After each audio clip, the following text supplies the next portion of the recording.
വെസ്റ്റ്മങ്ങാട് ഗ്രാമീണ വായനശാല ചിത്രകലാ ശില്പശാല സംഘടിപ്പിച്ചു. പോർക്കുളം പഞ്ചായത്ത് പ്രസിഡന്റ് അഡ്വക്കേറ്റ് രാമകൃഷ്ണൻ ഉദ്ഘാടനം ചെയ്തു. വായനശാല പ്രസിഡന്റ് ഡെനീസ് മങ്ങാട് അധ്യക്ഷത വഹിച്ചു. സംസ്ഥാന SCSD കമ്മീഷൻ അംഗം TK വാസു മുഖ്യാതിഥിയായിരുന്നു.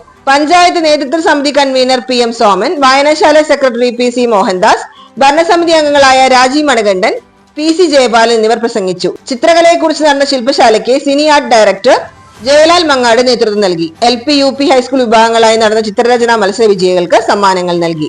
ഈ മങ്ങാട് സെന്ററിൽ എത്തിയപ്പോഴാണ് ഇങ്ങനെ ഒരു പരിപാടിയിൽ പങ്കെടുക്കാൻ വേണ്ടി, ഇതാണ് പരിപാടി എന്ന് എനിക്കറിയില്ല, നിങ്ങൾ വായനശാലയിലേക്ക് ഒന്ന് കയറും എന്ന് പറഞ്ഞു. അപ്പോൾ വായനശാല എന്ന് പറയുന്നത് നമ്മളെ സംബന്ധിച്ച് ഏറ്റവും ആഹ്ലാദം ഉണ്ടാക്കുന്ന ഒരു കേന്ദ്രമാണ്, ഇടാണ് എന്നുള്ളത് കൊണ്ട് മറ്റെന്താണ് ചടങ്ങ് എന്നോ എന്താണ് പരിപാടി എന്നോ ഞാൻ ചോദിക്കാതെ ഇവിടെ വരികയും ചെയ്തു. അപ്പോൾ അതുകൊണ്ട് അത് വായനയുമായി ബന്ധപ്പെട്ടുകൊണ്ടുള്ള എല്ലാ ഇടങ്ങളും അങ്ങനെയാണ്. മനുഷ്യനെ ഏറ്റവും വേഗതയിൽ മാറ്റി തീർക്കുന്ന ഒരു പ്രവൃത്തി എന്ന് പറയുന്നത് വായന. നമ്മുടെ മങ്ങാട് വായനശാലയെ സംബന്ധിച്ച് വിവിധങ്ങളായ പ്രവർത്തനങ്ങളാണ് ഓരോ വർഷവും അവർ നടത്തിത്തീർക്കുന്നത്.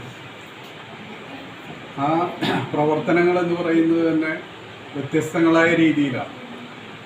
നമ്മുടെയൊക്കെ കുട്ടികളുടെ സർഗവാസനയെ